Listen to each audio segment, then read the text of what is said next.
కానీ పవన్ కళ్యాణ్ గారు వర్షం చూస్తున్నప్పుడు ఎలక్షన్స్ ముందు వరకు చాలా అగ్రెసివ్ పాలిటిక్స్ చేశారు. అప్పుడు అధికారంలో ఉన్నటువంటి వైసీపీని టార్గెట్ చేస్తూ కొన్ని వ్యాఖ్యలు చేశారు. సరే ఉమెన్ల మిస్సింగ్ కావచ్చు, దాంతోపాటు ఇంకొక అంశం కావచ్చు, లేదంటే రీసెంట్గా జరిగినటువంటి కొన్ని సుగాలి ప్రీతికి సంబంధించిన అంశాలు కావచ్చు, వాటన్నింటినీ కూడా ఇప్పుడు అధికారంలోకి వచ్చిన తర్వాత మర్చిపోయారు. దీనికి సంబంధించి ఎక్కడా కూడా ఫార్వర్డ్నెస్ రావట్లేదు. మరి ఇప్పుడు కూటమికి సంబంధించి ఇప్పుడు ఈయన పోషిస్తున్నటువంటి రోల్ కావచ్చు, అంటే ఆయన అధికారంలో ఉండి అవసరమైతే నేను అధికారంలో ఉండి కూడా ప్రశ్నిస్తానన్నటువంటి పవన్ కళ్యాణ్ ఆ ఇండికేషన్ ఏమైనా కనిపిస్తుందా మీకు?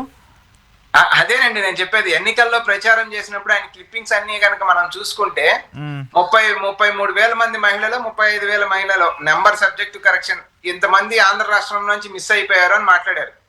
ఇవాళ ఏడాదిన్నర కాలం గడిచిన తర్వాత మిస్ అయిన వాళ్ళని ఎంతమందిని తీసుకొచ్చి రాష్ట్రంలో మన ముందు చూపించారు, వాళ్ళ కుటుంబాలకు మిస్ అయిన వాళ్ళని ఎంతమందిని అప్పచెప్పారు అనే దానికి ఏమన్నా ఆన్సర్ దొరికిందా? సుగాలి ప్రీతి గురించి వాళ్ళ మదర్ కి ఇచ్చిన హామీ కావచ్చు, సుగాలి ప్రీతి గురించి ఆయన మాట్లాడిన భాష కావచ్చు, ఇవాళ సుగాలి ప్రీతి గురించి పట్టించుకునే విషయం గానీ, ఆ సబ్జెక్ట్ మాట్లాడే విషయం గానీ, వాళ్ళు ఇచ్చిన హామీలు గానీ నిలబెట్టుకునే అంశం మనం ఎక్కడైతే కనపడతా ఉందా? సో అంటే కేవలం అంటే నేను ఇంకో మాట కూడా చెప్పాను, ఎలక్షన్ ముందుకి ఆయన కమ్యూనిస్ట్ పాత్రలో ఉన్నాడు, ఎలక్షన్ తర్వాత సనాతని కమ్యూనల్ పాత్రలోకి వచ్చిన తర్వాత పూర్తిగా మారిపోయి ఇవాళ కేవలం పోలరైజేషన్ ద్వారా వర్గాలని కులాలని రెచ్చగొట్టుకుంటా ఉంటే తద్వారా మనం ఓటు పొందొచ్చు అనే ఆలోచనలో బాధ్యతనంతా కూడా ప్రజలపైనే వేసేసారండి ఆయన నిన్న మాట్లాడేటప్పుడు.